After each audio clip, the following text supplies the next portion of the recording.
Now, this is the Boris graph. Even the Boris graph is overwhelmed with evidence that they have to call Trump a trespasser. That's what they're calling. This is Saturday, the 7th of November 2020. 4 days since the voters in the USA voted at the election for president and other seats in the Senate and the Congress, but mainly it's the candidates for president that they voted for or voted against. In the case of Trump, it can only have been a vote against him. And we shall be looking at the Saturday edition of the papers.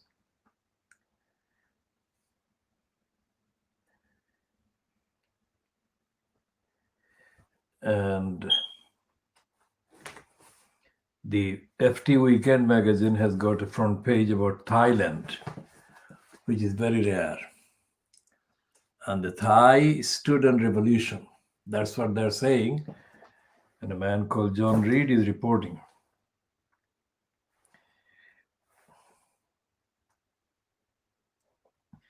What are they doing with a picture of a kitten? There's a picture of a kitten at the bottom of this page of the how to spend it. And we should be looking at the exploitative use of the kitten, because there is no way that the Financial Times would be putting that picture of a kitten, whatever the age is. We call every cat a kitten. So they would not be doing that.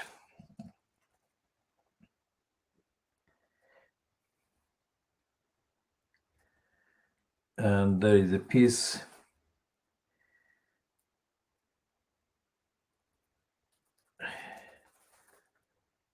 on the front page of the magazine, the Boris Graph magazine, Michael Parkinson. Now, Parkinson is one of the original racists on television, the media, so they're not going to talk about his racism. And the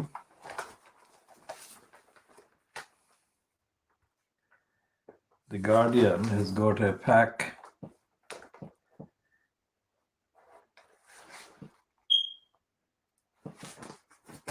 and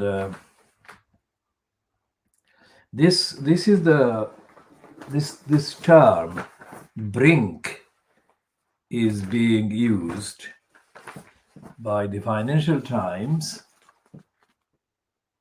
about Biden and by the Guardian as well, on the brink. So we shall be taking a look and seeing what they're talking about. Essentially, the BBC is reluctant to say that Biden has got 264 votes to Trump's 214. Apparently, it's because the various news organizations, among them, The Guardian recognizes Fox News, Associated Press, and NBC. These are the three that call the election or call the news desk or whatever, call the result. And apparently, the BBC is not including all the kind of calls that the Associated Press has done. And the fact that the Sun has got the front page on the actor Johnny Depp is completely dishonest, and because they are putting on the left hand side at the bottom, they put Trump being holed up. Trump as the squatter holed up in the White House. The squatter is the concept that I think Nick Sick Clegg used about Gordon Brown in May 2010, because Sick Clegg was kind of furiously lobbying this Cameron to give him a spot in the coalition, which is what he was cooking with Cameron, and he did succeed in getting the coalition. So in order to impress the kind of official cons, the real con man, Nick the Sick Clegg, derided the confusion that raged about 24, 48 hours, maybe 3 days before Gordon Brown was convinced that he had to leave. But Sick Clegg insulted Gordon Brown, and we don't say that as a partisan thing at all, it's just evidential, by calling him the squatter, holed up in number 10 Downing Street. So here is the Mail continuing their exclusive coverage of Charles Spencer, Diana's brother, about the BBC lying and BBC's forgery, and we shall be discussing all this in the course of the day, if not in the first edition of this. And here is the Daily Mail. It cannot be clearer than that.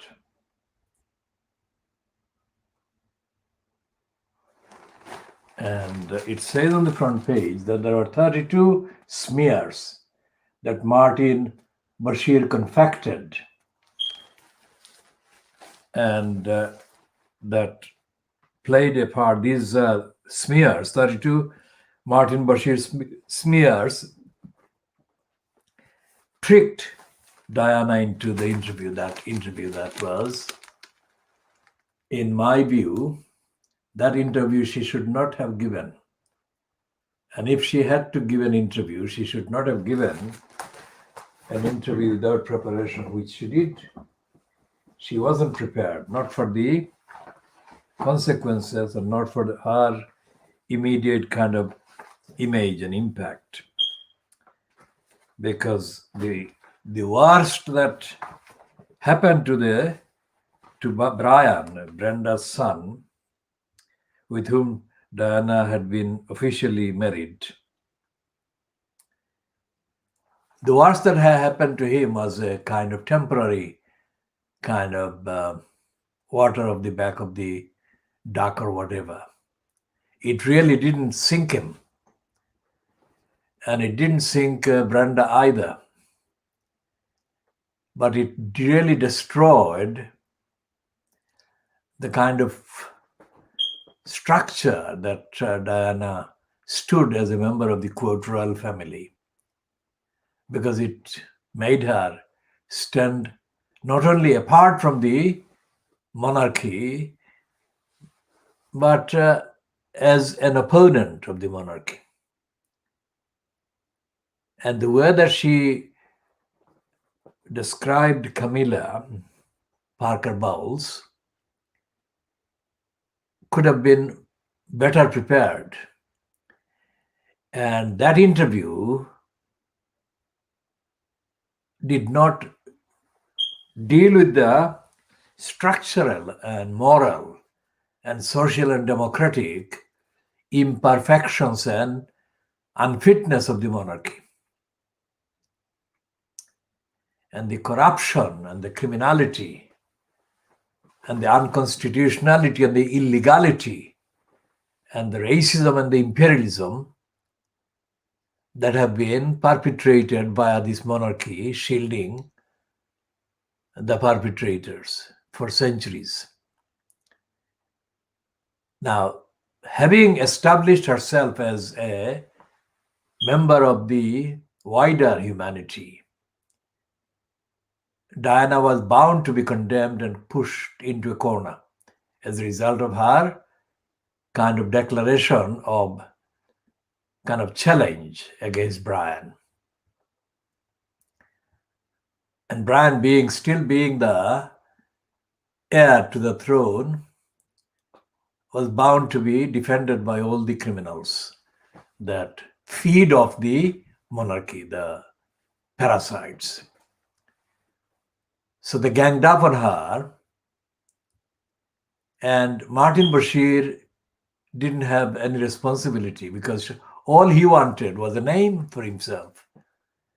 And in terms of the glamour, in terms of the media, and in terms of the mainstream media in Britain and the kind of hangover, the impact that the monarchy has across the world, Bashir became an instant celebrity himself.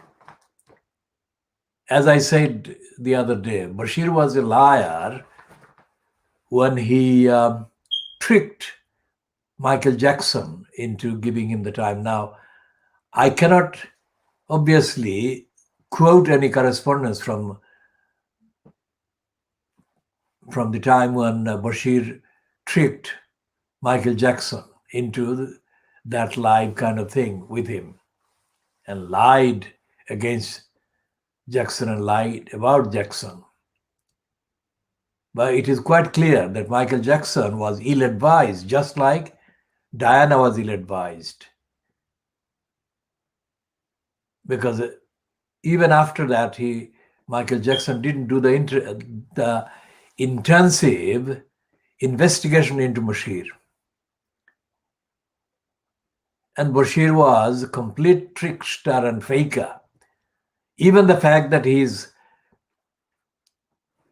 still, as of this day, the 7th of November 2020, in post as the BBC's religious affairs editor is more than ample proof of his trickery.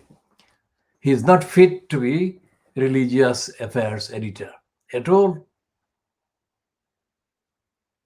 because he has got no integrity, and he's a liar, and he's dishonest, and he's a trickster, and his main purpose was to create a careerist kind of personality, celebrity, name for himself. That is what he did. And what the BBC should have done, when Charles Spencer complained about Bashir's lies and fakery, the BBC should have immediately sacked him and banned him from all contracts and agency, whatever. And they should have apologized to both Diana and Charles Spencer.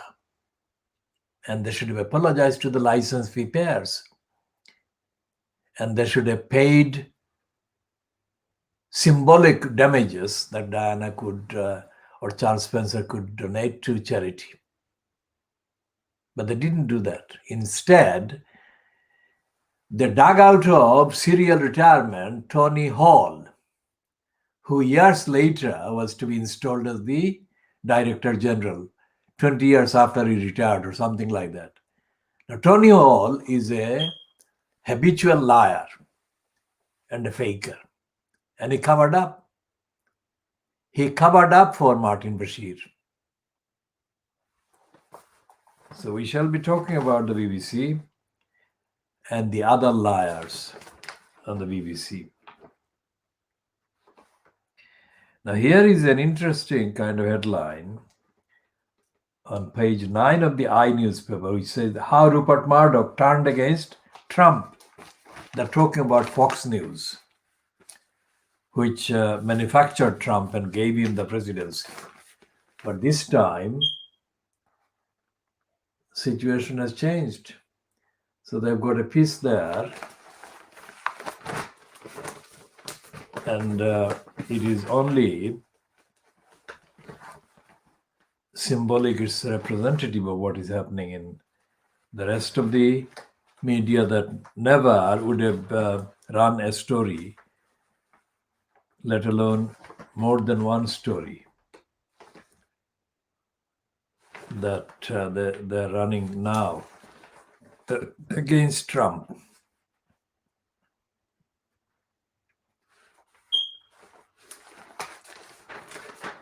And they're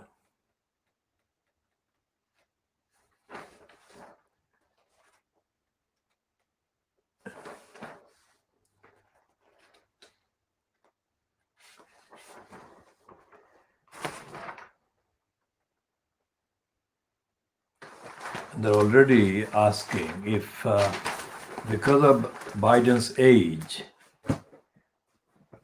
they're speculating whether Kamala Harris would become the first female president of the USA.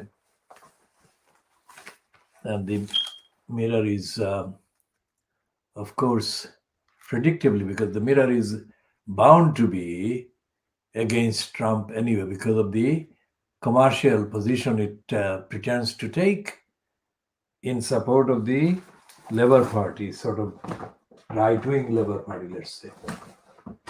Not truthful part of the Labour Party, but the right-wing. And the Daily Star is still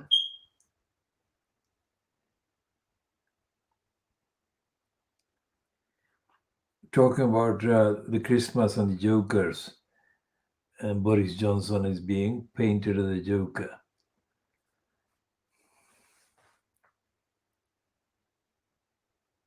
And on the front page, it has got a thing from the same group, that stable that publishes both the Daily Star and the Daily Mirror.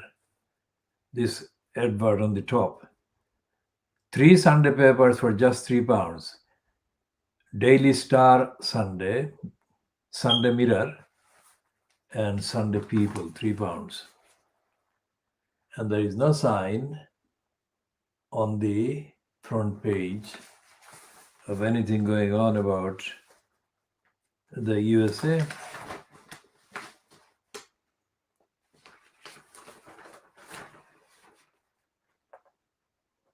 And on page 2 and 3, they've got page 3 is almost taken over by too big a picture of a half-naked woman or almost naked woman. And page 4 is also taken, page 4 and 5, pages 4 and 5 is also taken over by another large picture of a naked woman or almost naked woman. And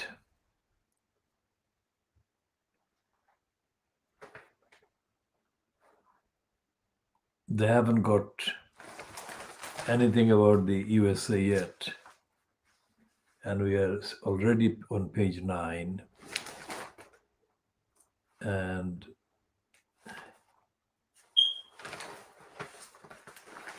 it seems that the Daily Star has decided,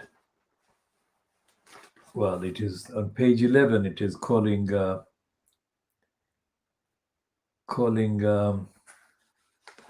Trump the trespasser. And that is a reflection on the general tenor of the speech that Biden gave yesterday. Now, we haven't got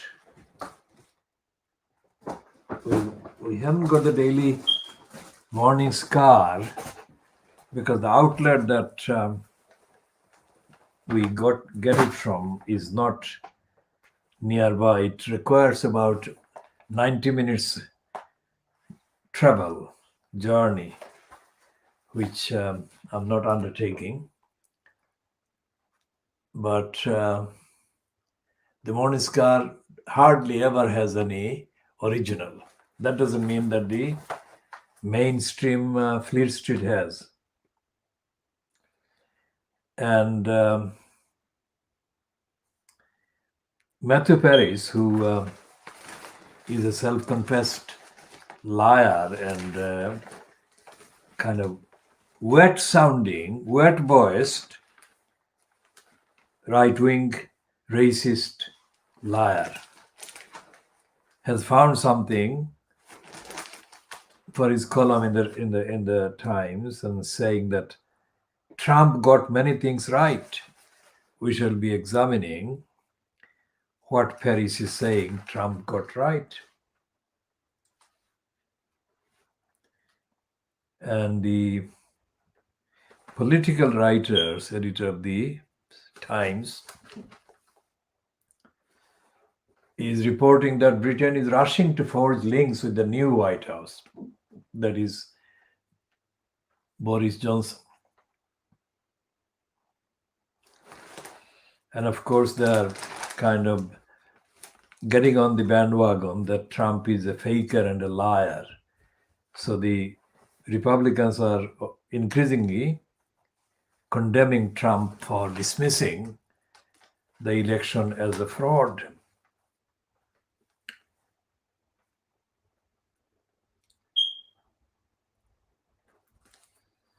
And they've got pages and pages on Biden and how the Biden would be sunk by the still majority Senate that is controlled by the Republicans.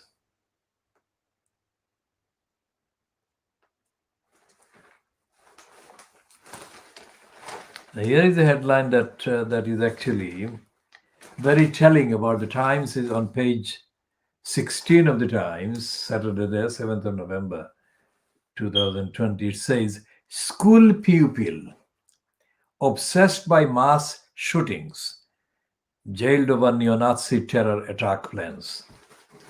Read this again. School pupil obsessed by mass shootings, jailed over neo-Nazi terror attack plans. So this headline has got 1, 2, 3, 4, 5, 6, 7, 8, 9, 10, 11, 12, or 13, if we add this neo-Nazi as 2 words instead of 1 word. So 12 words or 13 words are devoted to excusing the terrorist schoolboy. Instead of calling him a terrorist, radicalized schoolboy, they're calling him school pupil obsessed. It's like a fetish, it's like a kind of too much interest. Obsessed by mass shootings, jailed over neo-Nazi, jailed over, not for neo-Nazi terror attack plans. So this is the kind of impunity that they give to certain type of terrorists. And this one most certainly is not a Muslim. If he were a Muslim, they would have called him straight away a terrorist. Muslim terrorist or terrorist Muslim, 17 or whatever, has been jailed for Nazi terror attacks plans. So this is the part of the diagnosis that we are sharing with whoever is viewing this. Diagnosis of Fleet Street, which is totally corrupt. And the fact that the Times has got so many pages against Trump is nothing to do with their objective reporting. It's to do with the fact that Murdoch has decided to ditch Trump.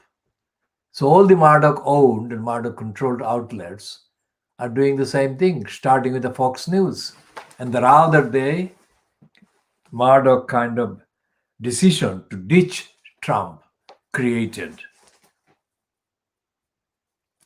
And the main thing there was the total number of electoral college votes that the Fox News actually published. Like the Guardian, the Fox News published the main kind of numbers that they got from the Associated Press instead of from the BBC, which is relying on probably the NBC and the NBC, because Fox News is not something that they could rely on because it is already following the Associated Press kind of calls. And that was the one that upset Trump and his so-called supporters most, and other things.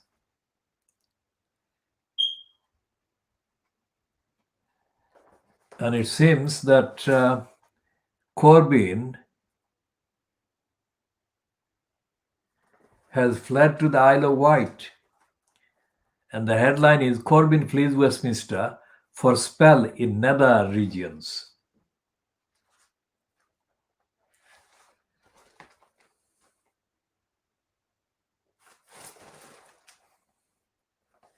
And Melvin Bragg has found the racism as a way to re-establish himself. And he's saying that white working class need help. Now, when did he discover that? He's a member of the House of Peers. When did he remember the white working class? So the depth of criminality and lying and denial of these morons needs investigating and needs helpful investigation so that they can be kind of made to understand basic truth. And here is an admission on 2 double-page thing about the vaccine campaign, which will admit that it's not 100% cure or 100% safe. So that is the admission which is already widely kind of published and publicized. And the kind of there is a thing that said that Downing Street lied about statistics, and another item about infections still high, but spread may be slowing according to a study. And they've got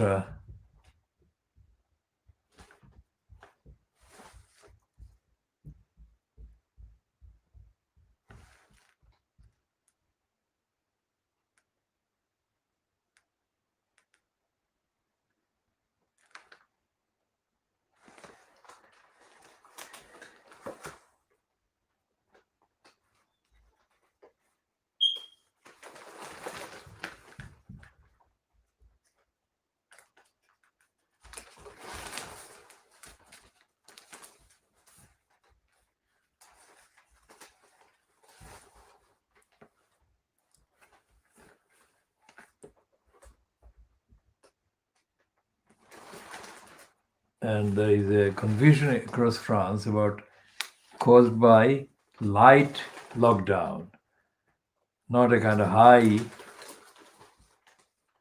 octane lockdown, not the full lockdown. So our theme, the analysis of Fleet Street and the media on this program, on this campaign, remains the one that we have started on, saying that they're not reporting on the evidence, not reporting on the facts. And all the contradictions in their so-called coverage of the technical details do not hide the fact that they are all at a loss. The newspapers are at a loss, as is the Boris Johnson fronted cabal, so-called government, is at a loss. And the opposition doesn't exist because Keir Starmer decided safely to hard all these, and we shall come back to the word hard all the Labour Party card-carrying so-called members of Parliament to file with the Conservatives or the division lobby and vote for Johnson's lockdown. I mean, this is the easiest thing to do for Keir Starmer. The most dishonest, cheapest thing to do. Why did he not cover the details that we are asking for? What stopped him? And what difference would it make if the time of the parliament was spent about 2 hours spent in asking questions and seeking answers about the actual facts of the virus? Starmer hasn't done that. And Starmer, we have to rely on the evidence of his behavior and his role so far. And Starmer is coming out as a differently attired, that is to say, he has the three-piece suit, as befits a, quote, licensed law trader, also known as a QC, and also an ex-director of public prosecution. So he's attired in the tightest possible set of suits to make him look as grim and as unreal as possible, so that he can frighten the people away with his authoritarian outlook and attire. Despite his attire and his licensed law trading license, Starmer is not as bright as he might think he is. And he probably is not, in the essentials, any brighter than Corbyn. Remember what we said about Corbyn, which we maintain. For decades, we have observed Corbyn, and we think, on the evidence of his behavior in the House of Commons or as a member of Parliament, Corbyn is a sly person himself, like Nick Cohen called Luther Rahman a sly person, sly one. The sly Luther Rahman. So Corbyn is sly, but not very clever. And in order to defeat the public-schooled cabals of liars, you have to know the tricks of their kind of foundations. And neither Corbyn nor Starmer has shown that ability. Starmer, if he is clever, he is hiding his cleverness very cleverly. That is the only clever thing he's doing. Given that the newspapers, when they're talking about the lockdown and the mass kind of testing fiasco and the disaster and the billions of pounds that the cabal has given to their friends to make money out of the misery of the virus caused to millions of people who are ill-served, you can see that there is nothing. There is absolutely nothing of substance in the Karmar-led opposition. Hard immunity, we said. We said that Private Lie, at very early stage, either February or March, ran a piece that said that if large numbers of the old people die, then that's too bad. It shouldn't be prevented, or no action should be taken to prevent the deaths of the large numbers of elderly people because of the virus. That is what the Private Eye said. And when it became clear that that line was not accepted by people, not only the elderly, but society as a whole, Private Lie has not mentioned that and has not repeated that. In fact, it has turned the other way and has been attacking Johnson's various steps, including herd immunity line. And Keir Starmer didn't say anything. Corbyn didn't say anything about the private eye endorsement of the plot to let the elderly die of the virus. Corbyn didn't. So Corbyn was still in situ. He was still in place as the leader. That was February, March. He left in April. So Corbyn and Starmer may have different kind of types of fans or bots, but they're equally dim and stupid. And the stupidity matters and the dimness matters because it makes a difference for people being cared for and given the due care and or being neglected. So what we are doing here in this particular part of the diagnosis is looking at the papers which are consumed by too much space being given to the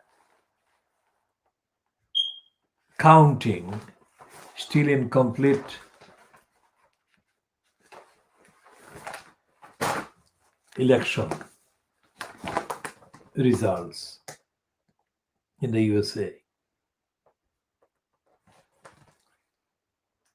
And what they're doing is repeating the same thing. Online, the Guardian and the BBC, we have been consulting more than the others because the others have less extensive coverage in terms of the space they've given. The Daily Mail has got a very popular website, Mail Online, but that popularity is not linked with the contents, the political contents of the Mail Online, but the pornographic content of it. Because Mail Online has got a sidebar on the right-hand side, which carries many exclusive naked pictures of naked women. Well, almost all of them are white women, but that is the thing that they carry, naked women's pictures on the right-hand bar.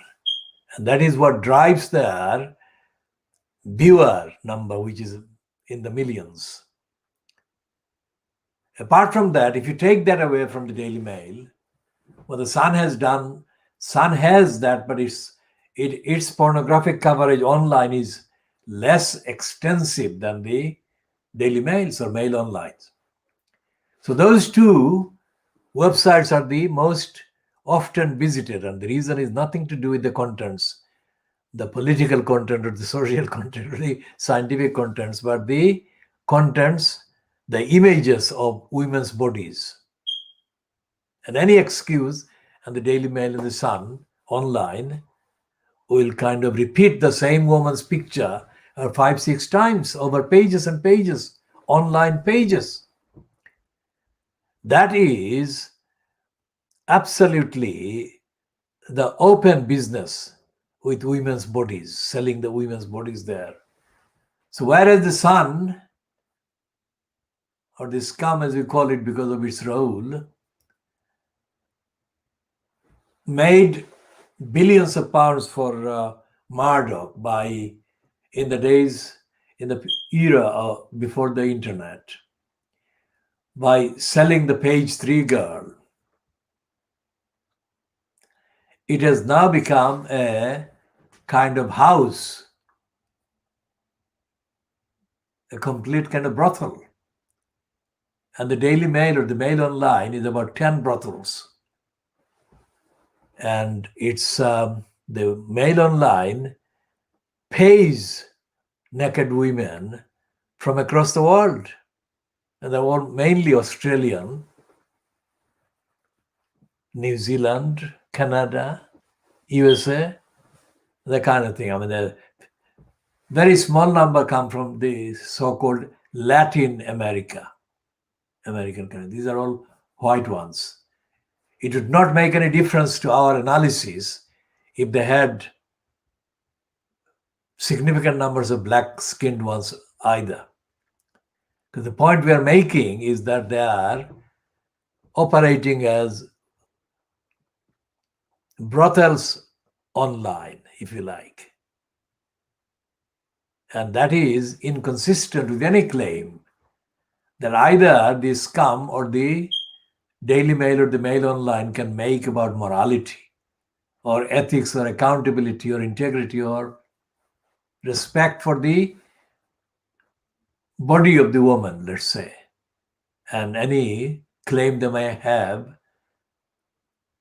of being opposed to sexism and abuse and exploitation of the body, woman's body, and the gender.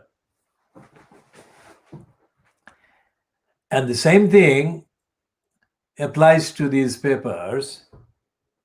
All the Fleet Street papers today are about America, but they're not about America at all. They're doing the same kind of lying things because it's all empty. As I said, the Guardian is repeating, updating, but it's really repeating the stuff that it has already kind of printed online or published, posted in the previous few hours. A kind of slight change of words and phrases, but essentially the copy remains the same. And one of the Guardian columnists over promoted on that kind of set of writings today, this weekend, is the man we call Fraudland, Jonathan Fraudland. He spells his name Friedland, but his actual record makes him kind of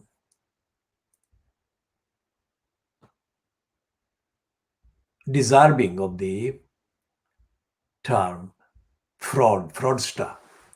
He's talking about the malignant influence of Donald Trump, and the mainly malignant in kind of influence and era will be broken and it will be brought to an end soon.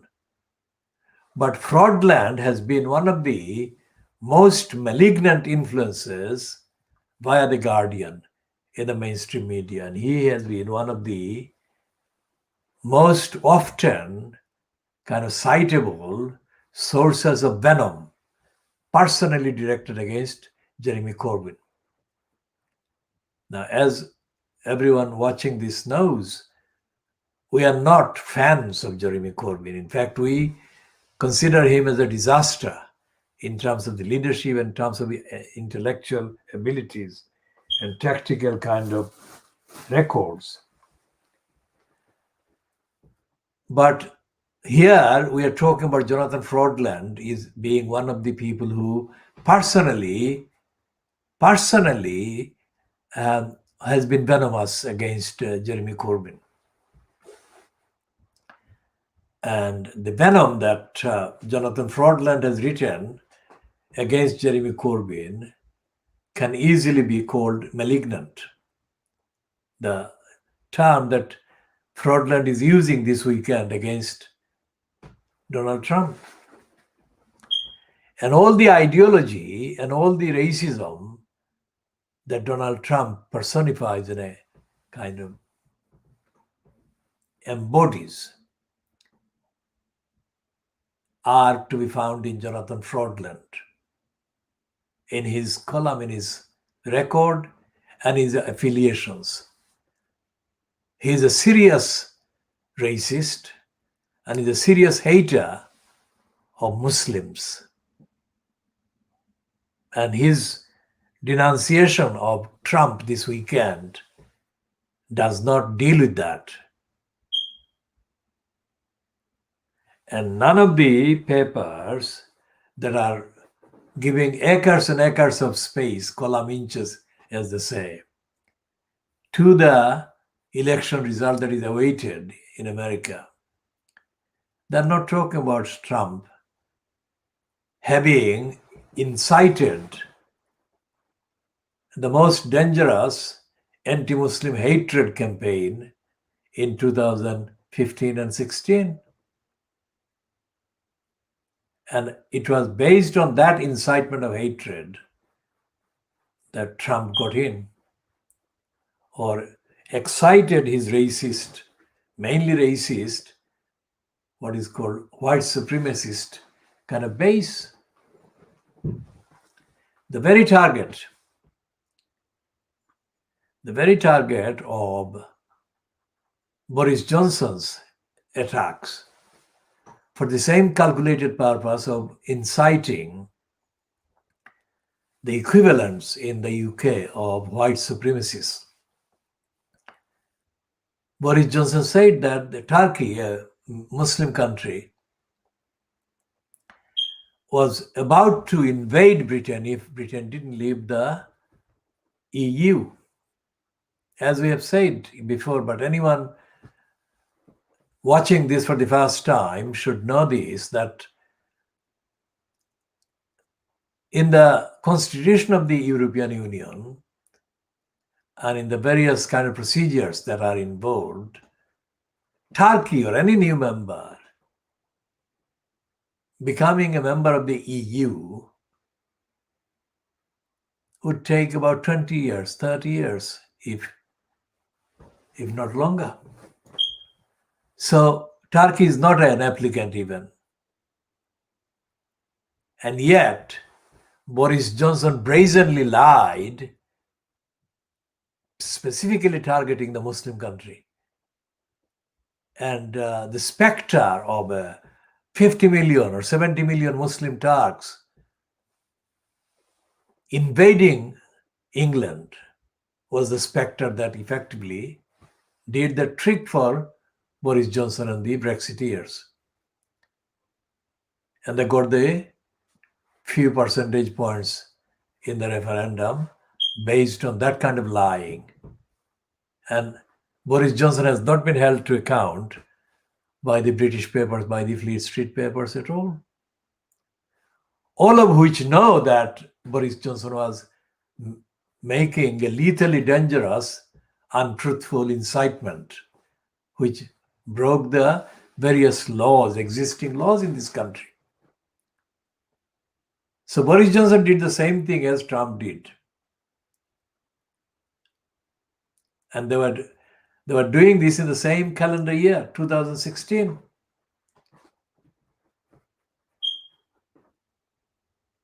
They were following a kind of script. Was it Steve Bannon that gave them the script? Whoever gave them the script, both Boris Johnson and Donald Trump in 2016 were capitalizing on creating hatred against Muslims. It doesn't matter whether the Muslim is ordinary Muslim or whether the Muslim is supposed to be or supposedly a kind of extremist. So ridiculous was Trump's anti-Muslim policy, narrative and agenda, that an anti-Muslim actor who is himself a Muslim origin, but he's an anti-Muslim actor, the biggest kind of rated male actor in Mumbai, Shah Rukh Khan, he was stopped from entering the USA because his name was Muslim.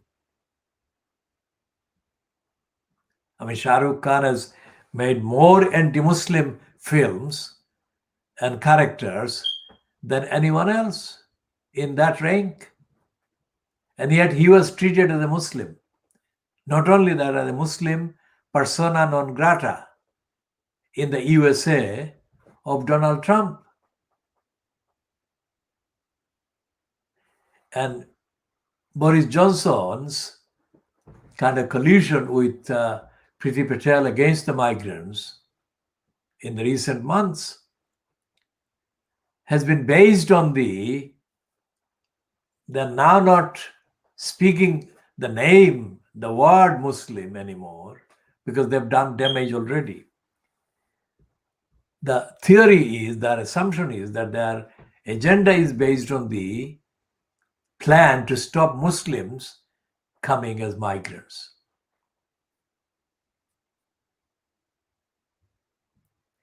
So the entirety of the Fleet Street papers knows that that is what Boris Johnson is doing, and that is what has been happening.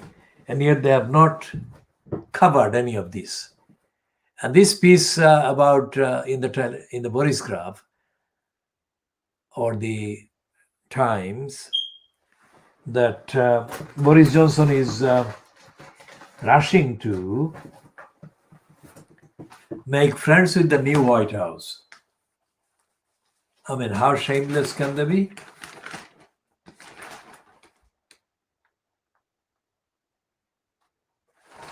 And they're saying here that Trump was such a liar that TV networks cut him off while he was delivering live speech, which is significant for an occupant in the White House.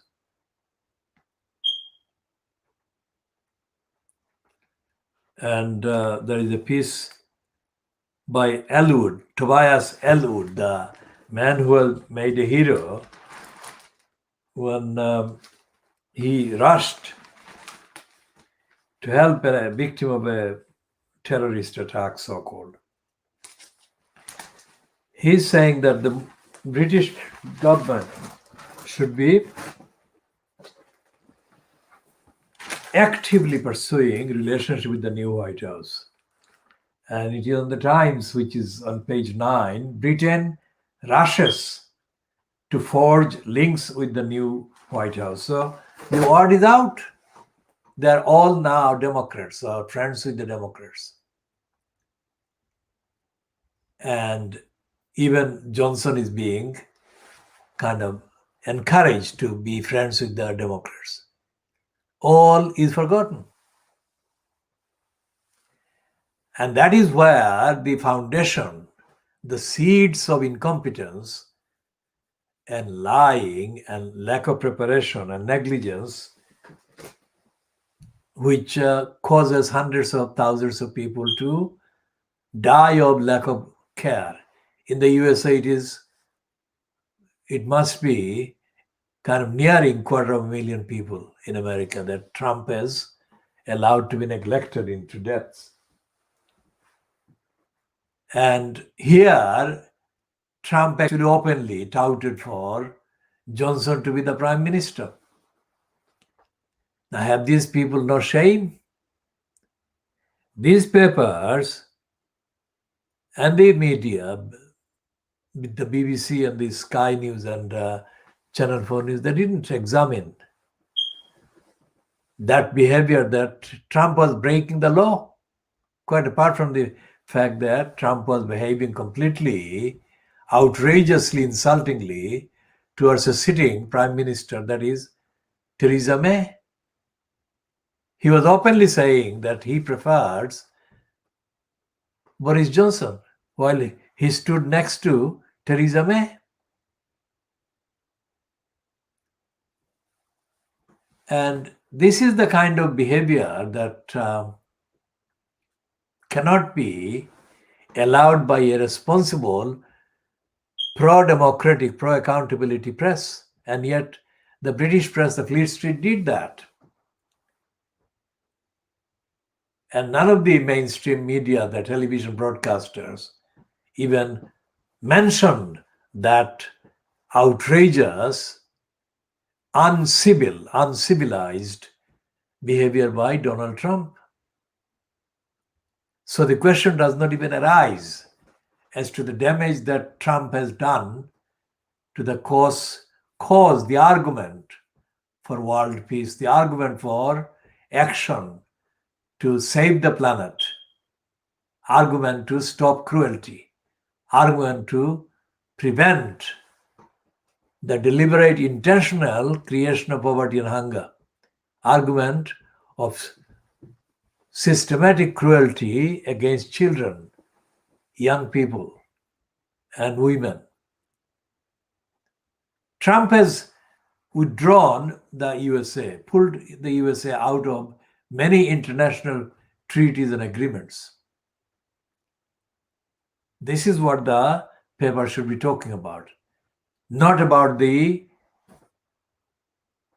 voting fraud that he's been talking about. Because that voting fraud thing will not last.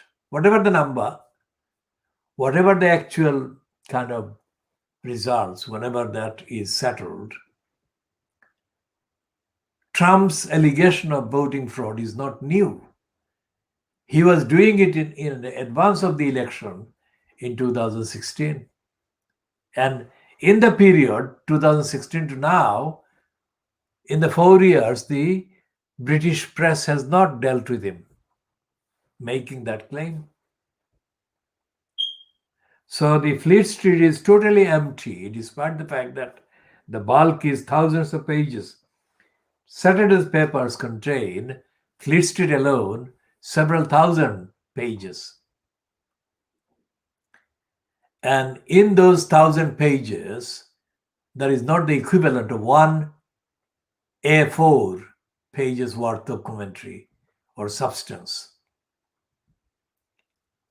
So imagine the impact in brainwashing terms that these thousands of pages of papers, which are the main papers that people across the country, England, the UK kind of read or buy or kind of depend on or rely on most of the times. What are they getting? Multiply this over a year, a decade, or decades. What do you get from that kind of input? You get really gullible brains. Which is why the people say, kind of, why are you locking us down? Why are you doing this? They should not be asking this question. They should be saying that you are unfit, not begging them for explanation. They don't have an explanation. They're dummies, they're liars. And the newspapers, if they're really written and edited by intelligent people, despite the fact whoever owns the kind of paper or the organization or the business, they should have been able to see this. They're spending there is a plan for spending £6 billion for the Palace of Westminster to be refurbished. How stupid is that? 6 billion. And then Jeffrey Palmer, the actor who died in the last 24 hours, or whose news about whose death has been published in the last 24 hours. He died aged 93. And Jeffrey Palmer, it says in the piece that I read for the first time today, was an opponent of the HS2 lunacy. The high-speed 2 is budgeted to cost nearly £200 billion. It's like the stupidity of John Biggs closing down Brick Lane so that he could get his chums, one or two chums he has got in Brick Lane, to open their curry tables on the Brick Lane without any traffic. I mean, this is happening in the lockdown. I mean, people are not going out and eating out in the kind of open air. And they weren't doing it in large numbers even before the lockdown. So the stupidity of John Biggs can only match the stupidity of his chums in the curry business. And the stupidity of HS2 matches the stupidity of the people who, on the north, along the north, gave the votes to the Conservatives led by Boris Johnson. And it was aided and abetted, whether he understood it or not, by a stupid Jeremy Corbyn. who should never have agreed with Johnson calling the election outside of the 5-year period that the cons had already established by law. And if Corbyn had not stupidly colluded with Johnson for the election date, by now there would have been a compelled election held. And that compelled election would have had a very different result indeed. Because Boris Johnson got that election as the way out of the crisis that was sinking him literally.